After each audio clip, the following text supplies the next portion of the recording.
How to go live on TikTok. Hey everyone! In this quick tutorial, I'm going to show you exactly how to go live on TikTok. So if you've been wondering how to start streaming to your followers, just follow along step by step. Alright, let's get started. First, there are two things you need before you can go live. Your account age must be set to at least 18 years old. You need 1,000 followers or more. If your age is set wrong, you can update it. I have a separate guide on how to do that. Once you meet both requirements, open your TikTok app. Now tap the plus icon at the bottom of your screen. You'll see the post option, but right next to it is live. Tap that. Here, you can set up your stream. You can add a cover image. This is what people will see before joining. You can give your live a title by tapping the little pencil icon.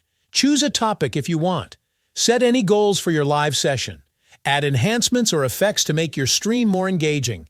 When you're ready, tap Go Live. TikTok will do a quick countdown, and then you're live. And that's it. Now you know exactly how to start a live stream on TikTok. If this helped you out, hit that like button and subscribe for more TikTok tips and tricks.